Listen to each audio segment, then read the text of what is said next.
Chairman ka Meghalaya State Health Advisory Board MSHAB but MLA ka UDP na nongpo uba Mayral Born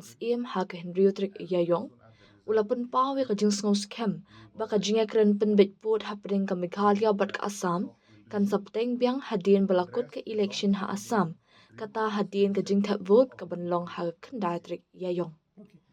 hadien balapun benayak result but hadien balathaw ya ka sarkar tmai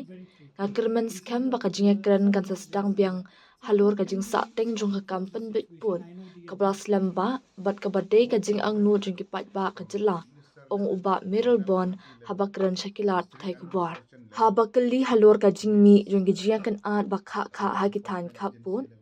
u MLA ula batai dak ba ong kani ka dei ka mat ka badang yai beteng Baro ki ar sarkar jela na duka kerdan jeng ki menteri ramba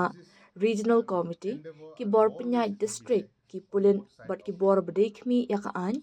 ki lapit ngor bha bat pentik na ban penne ya ka shong sok shong shngan jeng ki nong shong shnong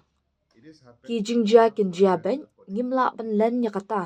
Henry ngi haban shimkya ya kini ki e baro habakali la ka Meghalaya kan penbor ya ka sarkar thmai ka Assam ban sdang biang ya ka jingiakren uba Mayral Born ula penpawi ka jingsngos scam bat ong ni don ya ka jingkhmi linti ba ka sarkar ba thmai ha Assam kan sngap bat ban penlong ya ka jingiakren jong baro arlyang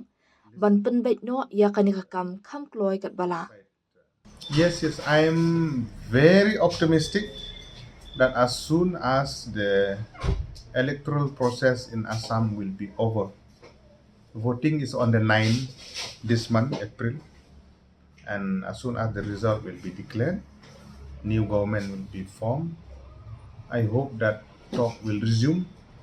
to address the long pending dream and aspiration of the people of the state. See, this is a continuous process. Both government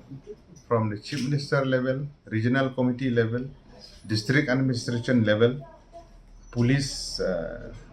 law enforcement agency level, they are very vigilant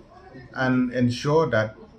peace and safety and security of the citizen at large has to prevail. This is an endeavor and always it will be there on both sides of the government. So incident happen that we cannot deny that it's not happening. It is happened, but we have to address accordingly in due course of time. Yeah, that's what have told you that we are very optimistic that the government of Assam, the new government, will listen and will have a both side discussion to resolve as soon as possible.